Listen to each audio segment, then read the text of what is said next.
Kita masuk pada mikrobiologi molekuler. Soal yang pertama, jelaskan dan sebutkan definisi PCR, jenis, prinsip, komponen-komponen, dan tahapan prosedur pemeriksaannya. Yang pertama, kita akan membahas mengenai definisi. PCR atau polymerase chain reaction adalah suatu teknik sintesis dan amplifikasi secara DNA vitro menurut Handoyo dan Rudetna 2001. Reaksi berantai polimerase atau polymerase chain reaction PCR adalah suatu metode enzimatis untuk amplifikasi DNA dengan cara in vitro. Teknik ini pertama kali dikembangkan oleh Karim Mullis pada tahun 1985. Teknik PCR dapat digunakan untuk mengamplifikasi segmen DNA dalam jumlah jutaan kali hanya dalam beberapa jam. Dengan ditemukannya teknik PCR ini, samping juga teknik-teknik lain seperti sequencing DNA, telah merevolusi bidang sains dan teknologi, khususnya di bidang diagnosa penyakit genetik, kedokteran forensik, dan evaluasi molekuler. Berikut kita masuk untuk pembahasan jenis-jenis PCR. PCR memiliki 6 jenis. Yang pertama, PCR standar.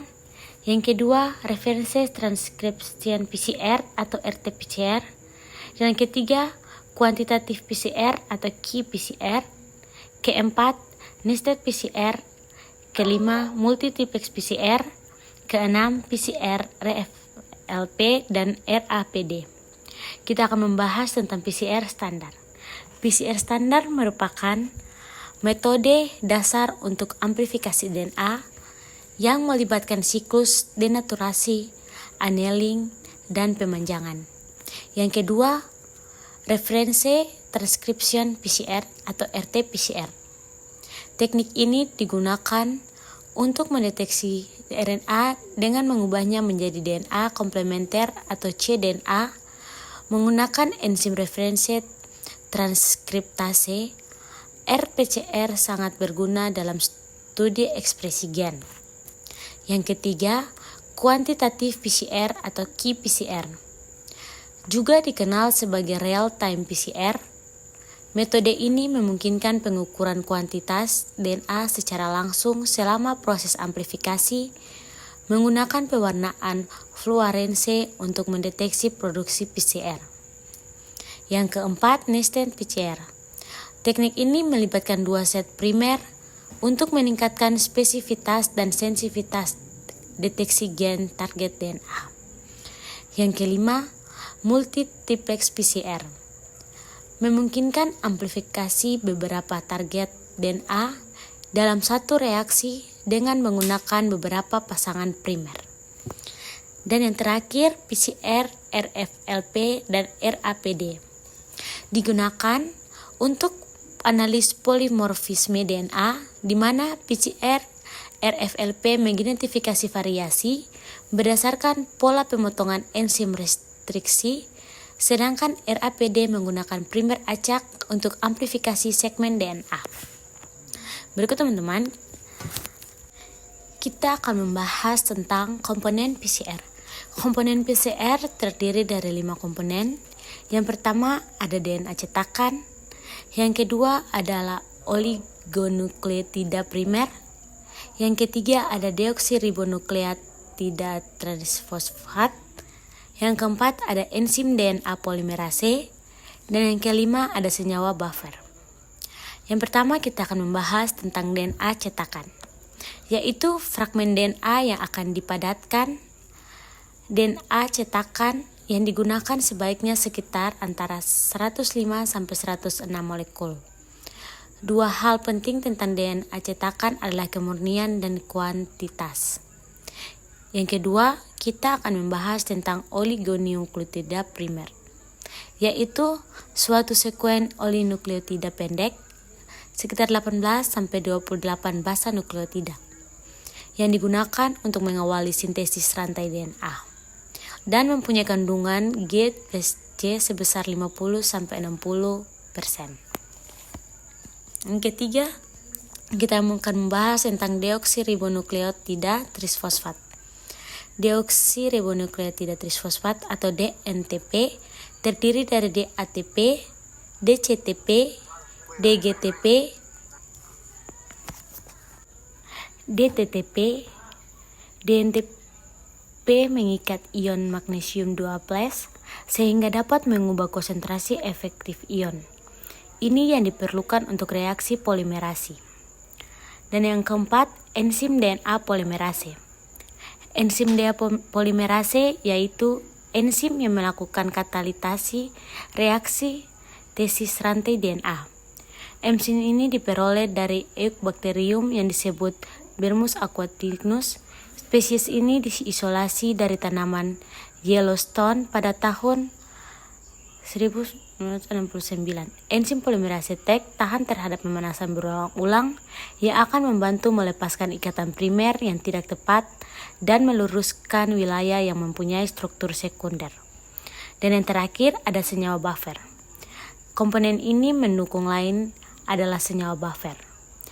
Larutan buffer PCR umumnya mengandung 10-50 mM tris HCl, pH-nya 8,3 sampai 8,8. Suhu 20 derajat Celcius, 50 mmKa, 0,1 derajat, gelatin atau basa bovin serum albumin. Twin 20 sebanyak 0,01% atau dapat diganti dengan triton X sampai 100 sebanyak 0,1%. Di samping itu perlu ditambahkan 1,5 mm MgCl2. Berikut kita masuk pada tahapan prosedur pemeriksaannya. Ada 3 tahapan penting dalam proses polymerase chain reaction atau PCR yang selalu terulang dalam 30-40 siklus dan berlangsung dengan cepat. Yang pertama ada denaturasi.